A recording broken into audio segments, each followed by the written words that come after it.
Welcome back to the Speaking and Communicating podcast. I am your host, Roberta. If you are looking to improve your communication skills, both professionally and personally, this is the podcast you should be tuning into. By the end of this episode, please remember to subscribe, give a rating, and a review. And as you know, I am an avid fan of the Toastmasters organization since I became a member a few years ago. My guest today, who's also a Toastmaster, she is a communication skills trainer, a TEDx speaker and coach, and she's the founder of Skillsme Academy, which is a virtual school for developing communication skills. Talk about the most fitting guest for this podcast. Before I go any further, please help me welcome Diana Robertson. Hi, Diana. Hello, Roberta. Hello, everyone. Welcome to the show. I'm so excited that you're here today. Likewise. So tell us a little bit about yourself before we get to the work part. A little bit about myself. I think you've done a perfect introduction there. Thank you for saying that. I'm not even sure what to add there. I mean, founder of Skillsme Academy, recently did the TEDx speech, also volunteer as a TEDx coach every now and then when we improve people's communication skills. In the past, I have a finance degree, which I never used in my life. And in the past, I used to work as a business development manager at one company in Russia because I'm half Russian, half Arab. But I live in the UK. But yeah, that kind of sums it up together with your introduction. Oh, wow. So you studied finance. It's funny. I have a friend that I met in South Korea when I was teaching English there. He studied finance. He was from the UK as well. He never used it. He just went straight up and taught English. He said, "I love my life. I wouldn't imagine working at a bank in the UK." It can be a challenge, yes. I tried a little bit, but it wasn't my thing at all. Right. So like I said earlier, we are fellow Toastmasters. When did you start? When did you become a member of Toastmasters? So that was, I think, April 2014, which now, wow, now almost it's 8 years. Oh my goodness, I feel old. And when I came in there, I was in a desperate need to improve my public speaking skills, because prior to that, I had one of the most awful public speaking experiences ever. I remember I came to the room, there were 200 people. I even had a script with me that I was allowed to read from.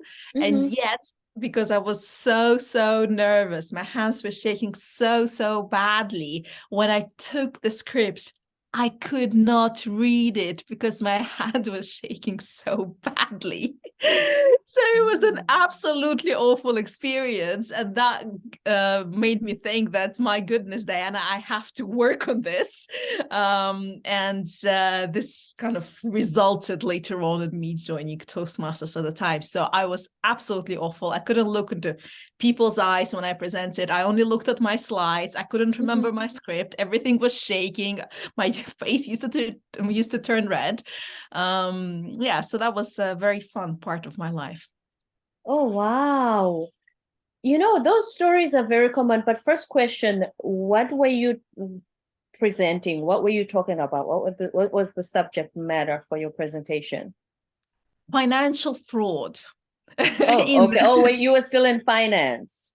Yeah, it was at my university, actually. Oh, university. And it was the first presentation they asked to make in front of everyone, and didn't go so well.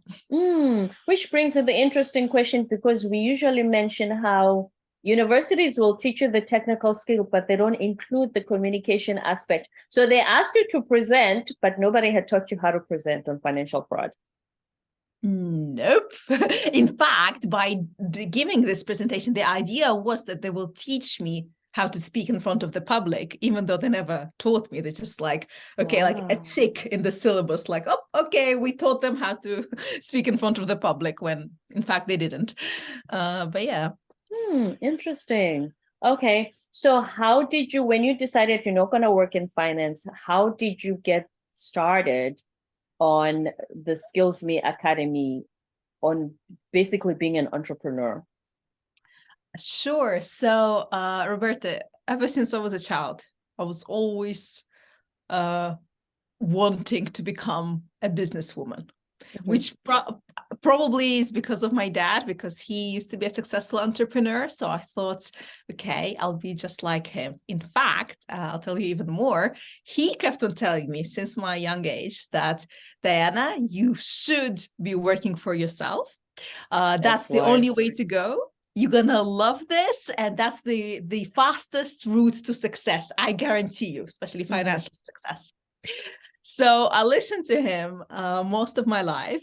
And then I remember when I turned 18, so the age when I could finally incorporate a company, I went to him and I was like, Dad, I am ready. I would like to open my own company now. To which he said, why? I'm like, what do you mean why? I mean, because you always said that's I'm following your advice. Your advice. He's like, darling, but this is not for everyone. I'm like, well, but it is for you. I'm sure it is for me as well. He's like, no, Diana, you don't understand. You don't have the personality for it. In order to own a company, in order to become an entrepreneur, you need to be, first of all, a good leader. And in order to become a good leader, you need to have amazing communication skills. You need to have a wonderful personality, what did he say? You need to be strong, you need to be tough, you need to be charismatic, outgoing. And you're none of these things. You're very soft, you're very kind, it's nice, but those are not the quality of a successful leader. And then he was like, oh, actually, any good entrepreneur is also a good investor. And as a good investor, you need to have a great return on your investment.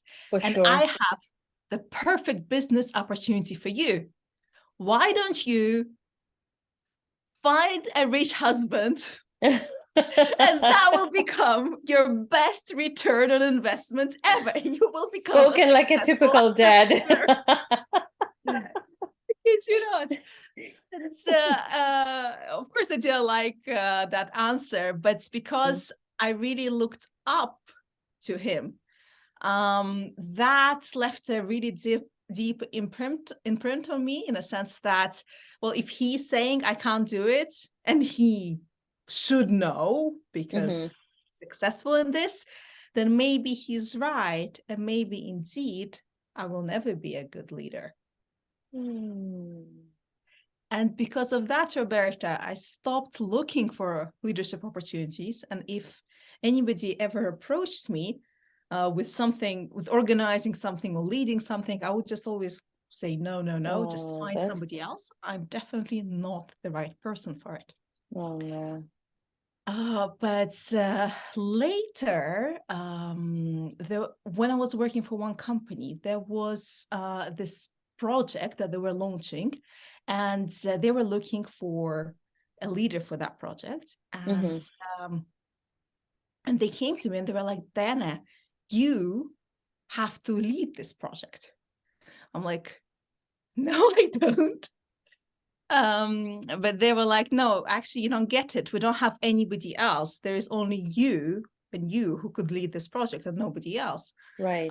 So this is yours. We don't take no for an answer. And guess what? Also, your target is to make sure that this project this year is at least 2 times more successful than last year. So you have to make this happen. I had to make this happen. I absolutely had to make this happen. And that was terrifying. And I tried really hard. I did my best. I worked really hard.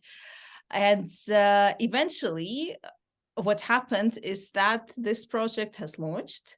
And the result was that it was not 2 times, it was several times more successful than last year. Great job. Thank you very much. But the thing is, in that moment, I didn't attribute any of the success to me or my leadership style. What I thought, okay, well, I had a very strong team. And I honestly did have a very strong, very good team. But then just in case, just to see how I could potentially improve as a leader later on, I decided to ask them for feedback. And what I did is I asked them in person, but I also gave them anonymous forms to fill, because you know how some for people honesty, yes, struggle. Yes, absolutely. Don't want to offend you. You're their boss. So I sent those out, and I talked in person as well. And Roberta, the result was absolutely surprising, because every single one said that they enjoyed having me as their leader, but also the reasons they specified were nothing like the reasons my dad was talking about, the qualities of a great leader: to be strong, to be outgoing, etc. The qualities they were mentioning were that I don't micromanage. They loved that. I was very supportive. They loved that. Motivating, kind, encouraging, and things like that. So kind of the opposite skills my father initially was which he about. thought you needed. But all of these things you just listed, motivating and kind, and making, not micromanaging people, trusting that they will do what they're supposed to, is what we always emphasize as leadership skills in leadership development, coaching, all of that. Exactly what they mentioned. You heard it from the horse's mouth. Yeah, no, absolutely. And that was kind of a really kind of mind opener for me, because of how important those skills were, and how not important was the fact that I didn't have the best communication skills. At that point, I wasn't a good public speaker at all, or any type of speaker in general. Well, there were a lot of things that weren't there for me, and yet it didn't seem to be so important. And that kind of gave me the motivation and the encouragement to maybe do something else later on in my life. And that kind of opened my mind to taking more leadership roles, which I started doing after that actively. And later on, establish several businesses after that. You know, one thing also about that experience was, we always talk about self-awareness for leaders. You going and actively looking for feedback from your team, it increased the level of self-awareness of how you were doing. I think that is a very great tip, that you actually ask your team for feedback, and even anonymously, like you said, because that's when they're going to be honest, when they know their bonuses and their jobs are still safe. You don't know who said what. I think that was amazing of you to do that, especially at such a young age, because you didn't have experience. That's why you didn't want to take the position in the first place.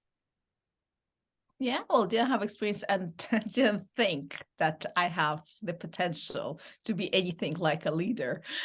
So yeah, no, thank you very much. Yeah, I agree. I mean, I think, yeah, I totally agree with you. In general, I mean, when it comes to developing any soft skills, just from my experience working with my clients and my company, I think it's super important to ask that feedback all the time, because you might be doing your best, but then if you make a mistake, you might not even know that you made a mistake unless you ask for that feedback from people. So in a way, because we're no longer at school, so we're no longer at university where they just, put a grade and say, okay, improve on this. Right. In a way, it's the feedback that you get from people is the only way for you to improve anything. And I think that's super, super important for developing any soft skills in general.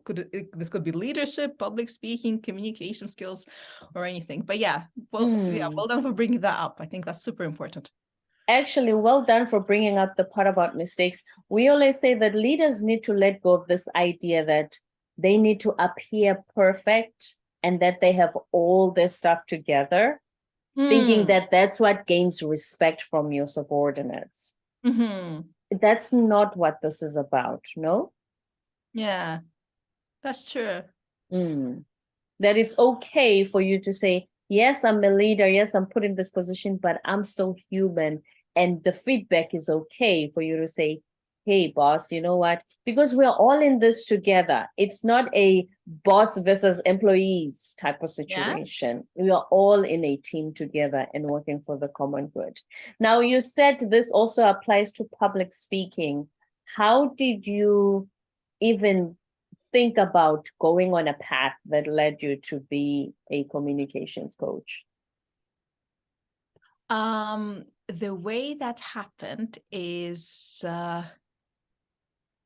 depends how far I start, but fundamentally, there was this time when I was requested. Wait, sorry. Did I already mentioned to you just now the time at university, right? Sorry, yes, the presentation, which you can go back to just to give us background. That's okay. Right. Okay. Sorry, just a bit late now. So what's the question one more time, Roberta? How did you get started on this path leading to you being a communications coach? Because you mentioned public speaking earlier. Right. Okay. So as mentioned earlier, I always had this little dream of becoming a businesswoman, even though, I had some challenges in the way. And one of the first businesses I started was in food delivery. And we're talking the times when it wasn't a normal thing to just open the app and order something. We're talking about the times when people still used to call, and in most restaurants didn't deliver at all. You had to go there and pick up the things. And yet the food delivery industry was really booming. It's started to grow really well in the Western countries, but not yet in Russia, which is a bit behind everybody else. Well, not everybody else, but you got to be a bit behind the Western world. Right. So when I realized that, when I looked at all the numbers as I was taught during my finance degree, I realized that, oh my God, there is an amazing opportunity there, and it would be horrible if I miss it. So what I did is I left the UK, I went back to Russia and started this company, which was about food delivery. And initially I was super excited about it, but the more I did it, the more I felt demotivated to do it. And every time I would wake up in the morning, I would not want to do the work, which made no sense to me because, hey, it's something that could potentially bring me a lot of money. I always wanted to become a businesswoman. What's the problem? Especially if you're the first one in the area in your country, it's always good to start early, right? So you saw the opportunity. Why would you feel demotivated? I know, right? Yeah. I mean, just a kind of small disclaimer, I wasn't the first one in the food delivery. There were some other companies, but they were still small and still growing. So there was still a lot of opportunity there. And later, several things happened, and that company did not work out. I won't bore you with details. Okay. But this left me with a sense of, lack of accomplishment in a sense, and a sense of wonder. Okay, so if I didn't enjoy that so much, what is it that I should be doing in my life in general? And this is the time when I started working for other firms and just, trying to find myself and trying to find the things that I'm interested in. Simultaneously, the thing that was happening is that I started to go to Toastmasters, among other things, but also to various other courses on communication skills and things like drama, improv, debate clubs, and things like that, just to improve those communication skills in me, because I felt the need to improve them. I felt that I lacked them. Mm-hmm. And when I was going to all those places, I started to feel the difference they were making to the way I communicated with people on a daily basis or in business. And later, something that I did not expect happened. Later, people in those places where I went to, such as Toastmasters clubs and other places, these students started come to me, asking me for advice and asking me to help them do this and that and that. That was so really improve surprising. their communication skills when they went to these platforms. They Say came to ask you for help. So they come to ask you for help for improving their communication skills when they went Absolutely. to improv and drama and toast. Wow. So that says a lot about you. Thank you.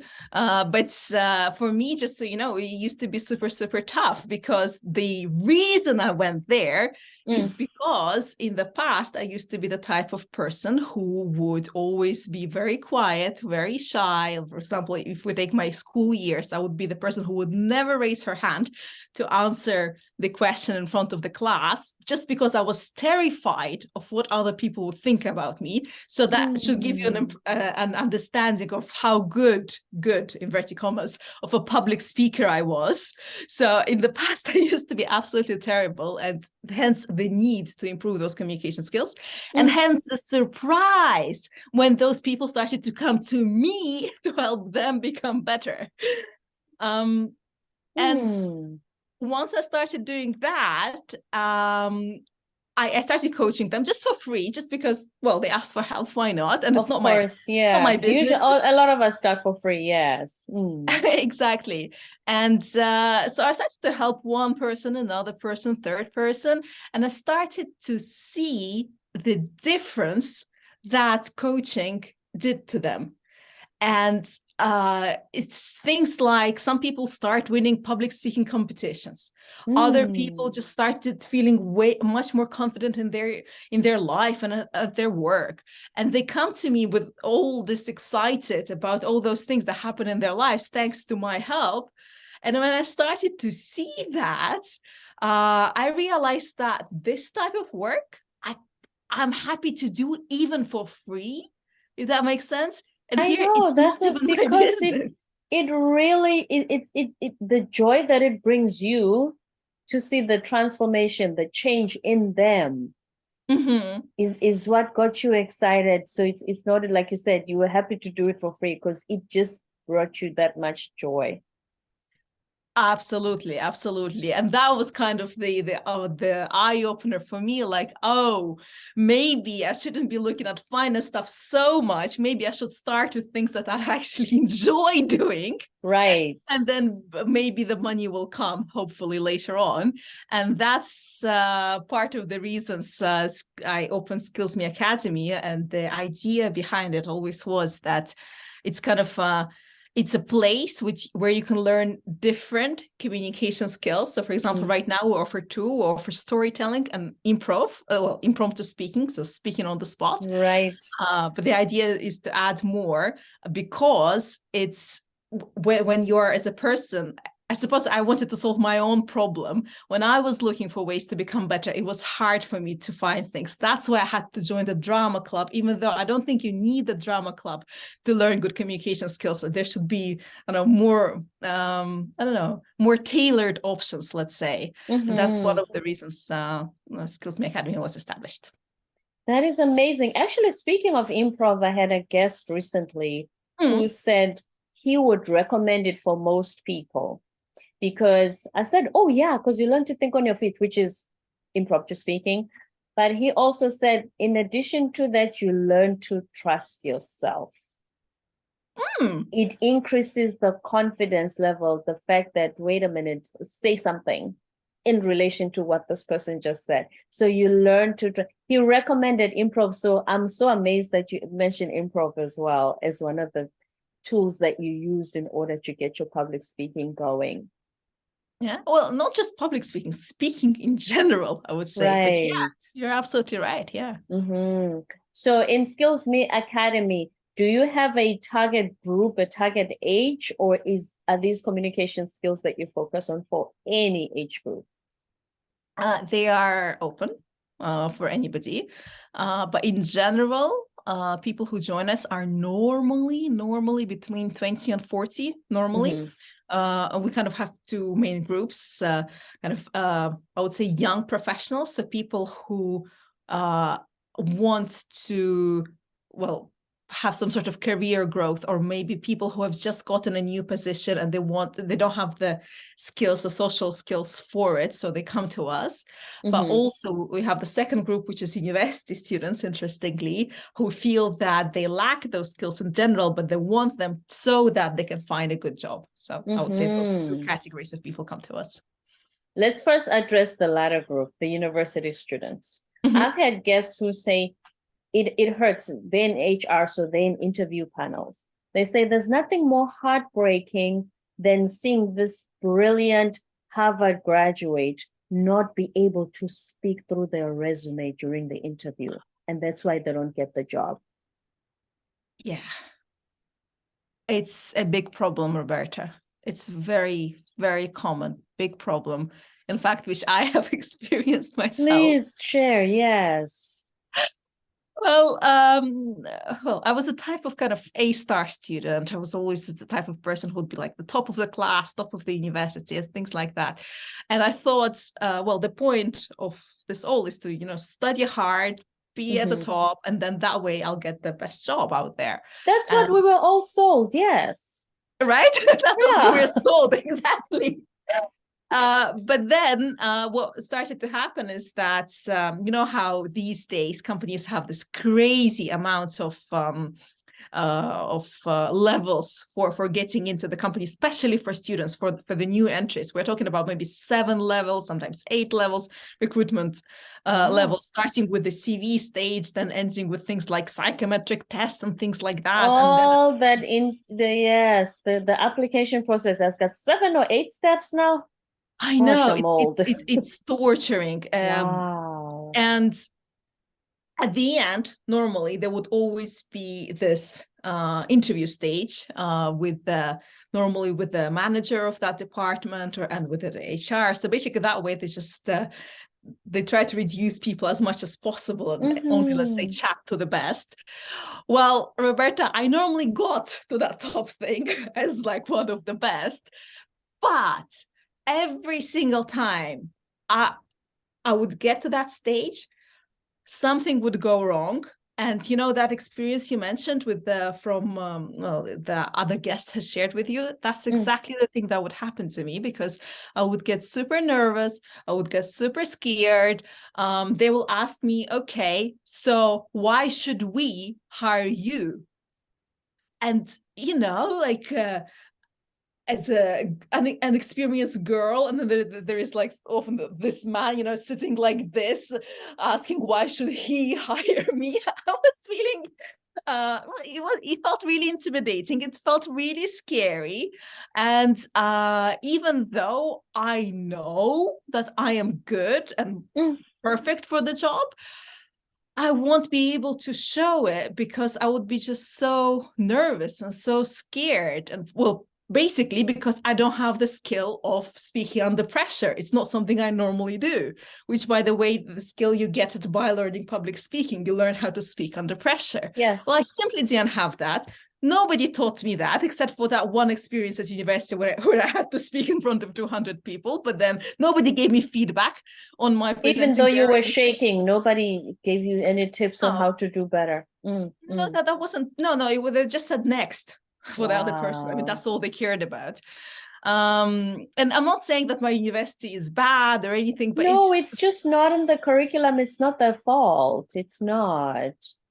Absolutely. I mean, it just applies to, I would say, the university teaching in general, not just my university, but schools and universities around the world.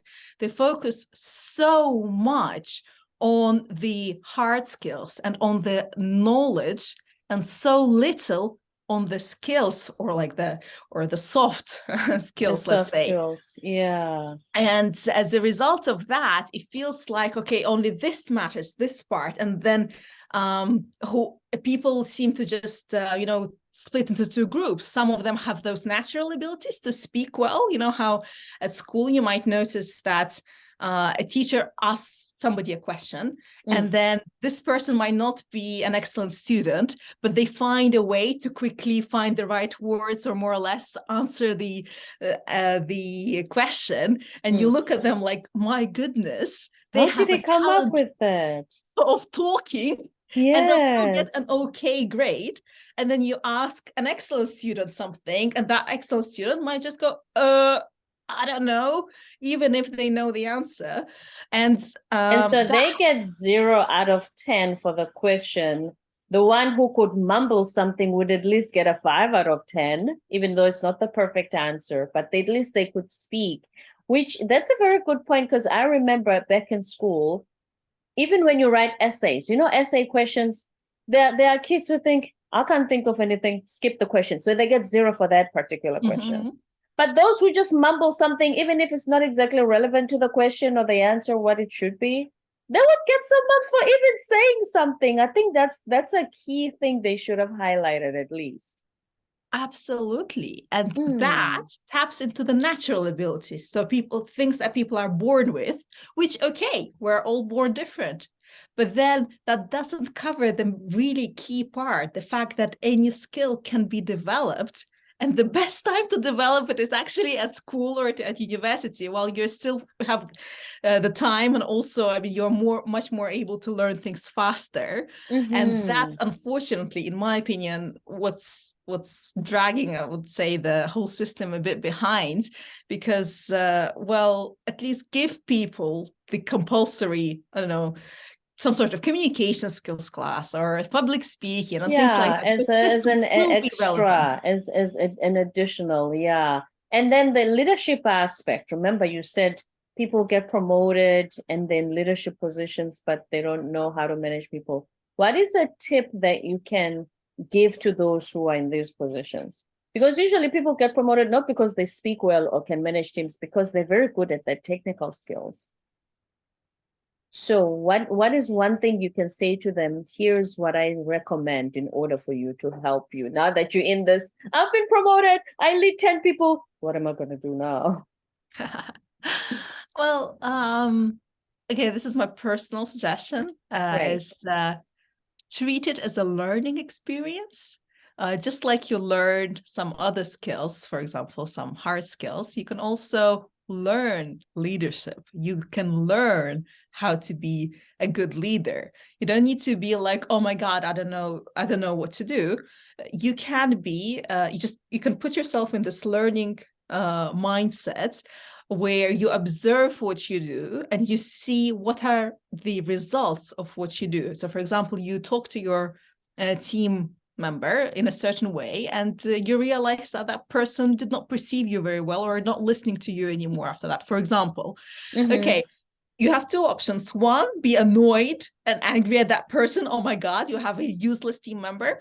Or you can register that as okay, well, I said this, they said that. That's interesting. How could I improve that next time with another person when I chat?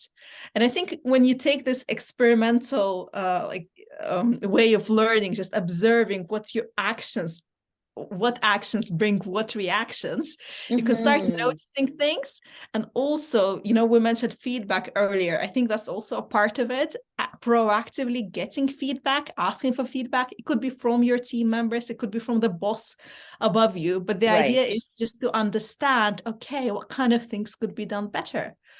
Also, never underestimate the importance of additional training if you want to. There are loads of amazing leadership trainings out there where, again, they can give you the tools, but then it will be your job to apply them and to see again, okay, this action got me this reaction. So the idea is to stay in the learning mindset and also track your progress and then compare it time to time, just see where you are right now.